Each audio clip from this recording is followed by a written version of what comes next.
Oklahoma State comes to town this weekend to take on Arizona State. The weather on Saturday, it's going to be a scorcher, which is probably appropriate since the action on the field will be heated as well for ASU's first Power 5 matchup of the 2023 season.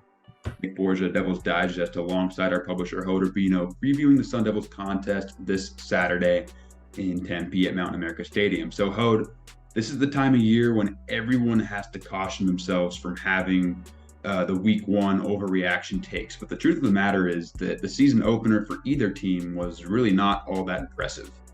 Yeah, absolutely right, Nick. And on the one hand, like you said, it's really easy to take things out of proportion after 1 week of play. But you also have to keep things in perspective and really wait until 2, 3 weeks from now to know exactly what team you may or may not have for the 2023 season.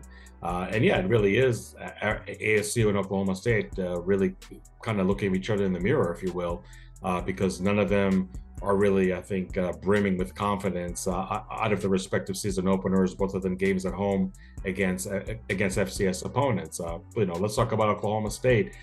It was a game that even though they did shut out the visitors in the first half, they had not one but two touchdowns called back.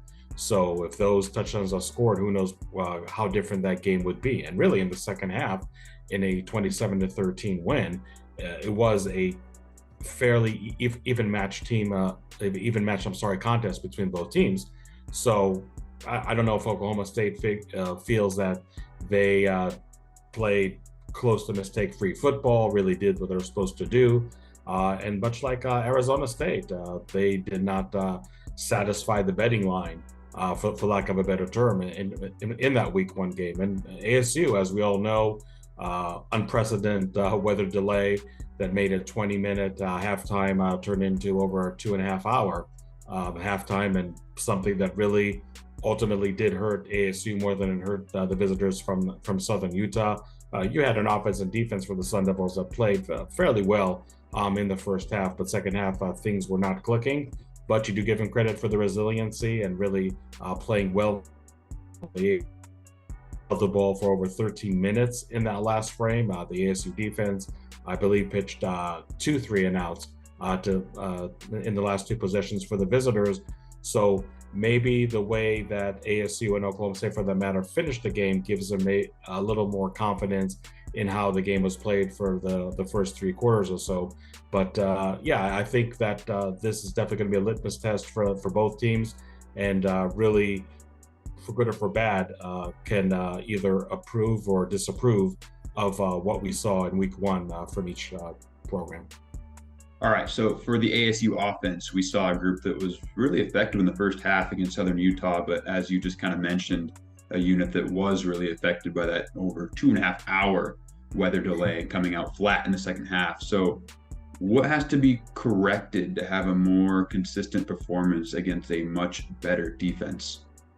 Yeah, and it's going to be a defense that is probably going to give you a 3-3-5 look for most of the snaps. So obviously having that extra man in the defensive backfield is something that can be a challenge for a true freshman quarterback like Jaden Rashada. You're just going to see a lot of looks and a lot of coverages that by default having one more defensive back out there on most snaps is really going to confuse you, maybe compared to other opponents that you're going to see down the road. But obviously, as we know, when you deal with the 3-3-5 alignment, you should, in theory, be able to run the ball better than you would against a typical 4 alignment alignment. So if I'm ASU, this is a game that I really try to take as much as possible off the shoulders of Jaden Rashada and make sure that you do really establish a line of scrimmage. And let's face it, the offensive line definitely did not have any game to write home about, especially in the second half.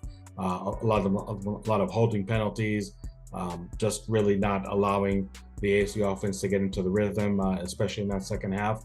So I think that if you just make an emphasis of really establishing a line of scrimmage and really just running the ball well, I think that they'll just make it much easier for Jaden Rashada to throw the ball effectively.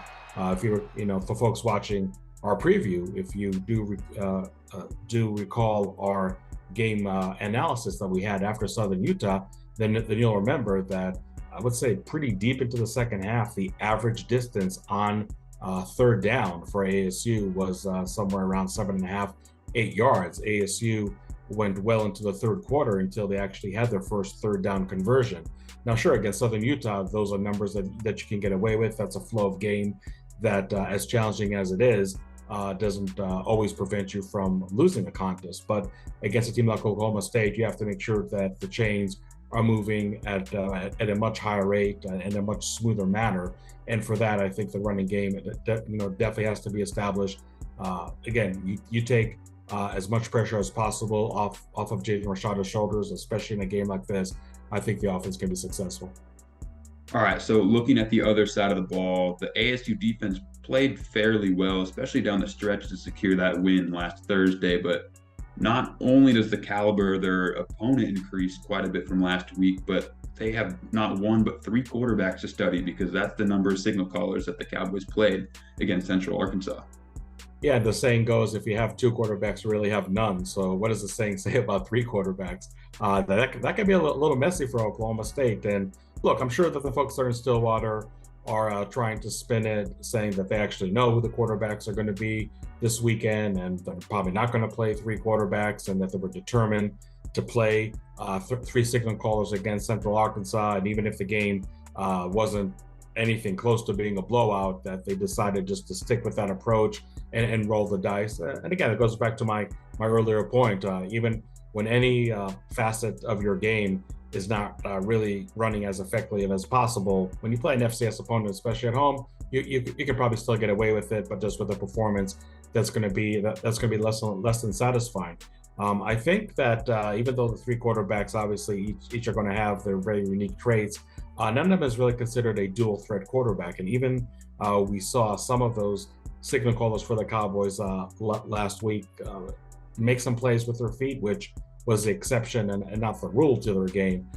It's still going to be a quarterback, no matter who it's going to be, that's going to stand in the pocket, that's really going to take the extra time to make a play. So needless to say that the pass rush for Arizona State is obviously going to be crucial, especially if Oklahoma State's going to go through so many quarterbacks on Saturday night. If you're going to have an effective pass rush and you're just frustrating the quarterback that's back there, no matter what their name on the back of the jersey says, I think that really can go a long way. Just as a reminder, even though Clayton Smith, the edge player for the Sun Devils and one of the best pass rushers on the team, was ejected for targeting in the first half of the Southern Utah game, he will be available for the entire game against Oklahoma State. He only had to serve the suspension for the rest of the season opener. So if Clayton Smith and BJ Green can really bring the pressure from the outside, that can definitely make life I think much easier for the ASU secondary, which I know at times definitely had some lapses against Southern Utah. There was, I believe, a 58-yard touchdown by the Thunderbirds that was actually called back because of a penalty. Again, going back to my point, where that's something you can get away with against Southern Utah, but that's not going to be the case against Oklahoma State. But for me, again, it's really about establishing the line of scrimmage, and you can't put that onus only on the edge players for the Sun Devils. The interior of the defensive line really has to show up, and obviously they have been dealing with some injuries. Maybe they're going to get a player back on that front.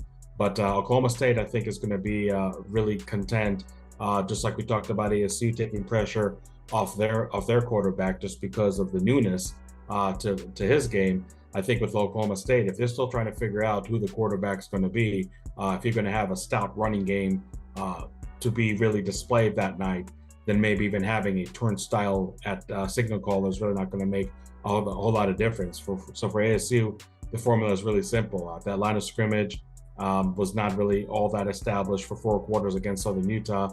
And if they can do that, not only in offense, but also on defense, and again, that interior of the defensive line, it definitely has to show up, because if there's a game that you're going to gladly take your chances with the quarterback and the passing game of the opponent, it's not going to be USC, it's not going to be Washington later on in the season, but a team like Oklahoma State, that could be a much different story. And overall, I think that the ASU defense, maybe opposed to the offense, had somewhat of a kinder film session. Again, I mean, there definitely were some big plays given up, and some of them been called back instead of being a touchdown for the opponent. But I just feel that the defense, I would say, for the first half and for the fourth quarter, did play pretty well. Sure, they definitely have some things to clean up, and you definitely want to avoid any targeting or personal fouls, so you don't deplete your roster that much more. But if the ASU defense is playing up to the capabilities, I think they can find success on Saturday night.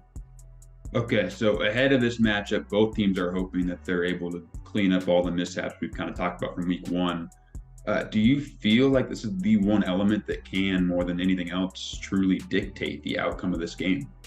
Yeah, I really do, because the most important thing I think for each team right now is really turn that week one overreaction to just a distant memory, and show that you're just going to be an absolutely different team on both sides of the ball, and you're really going to clean up the mistakes. So yes, I would say that it's definitely going to come down to an error-free football, which obviously is a unicorn. But on the other end, how much closer can ASU and Oklahoma State really get to that level of play? I believed it before the season started that this was a winnable home game for the Sun Devils, and nothing that I saw from week one from ASU itself or from Oklahoma State really is going to sway my opinion. It's definitely not going to be a walk in the park. And as you mentioned, there definitely are some issues for ASU to clean up from week one.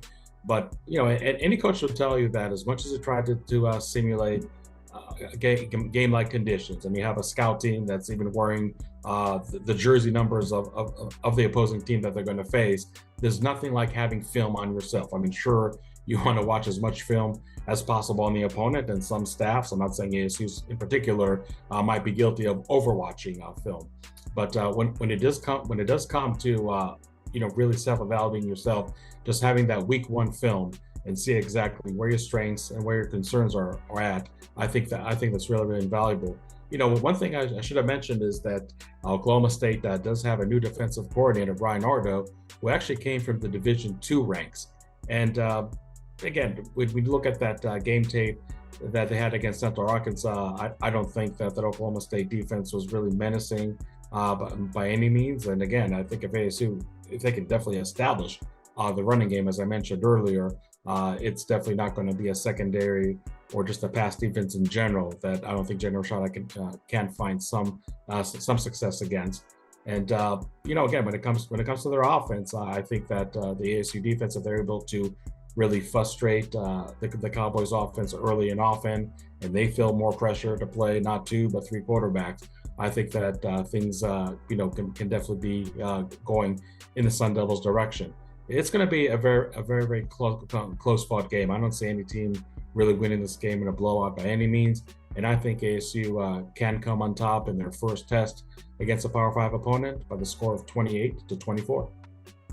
Got it. Well, thank you so much for your insight, Hode. Well, we will be out there braving the heat on Saturday, so make sure you keep it locked in on DevilsDigest.com. Drop a follow at Devils Digest on Twitter for all the top coverage surrounding this contest. For Hode Urbino, I'm Nick Borgia. We thank you so much for tuning in, and we will see you next time.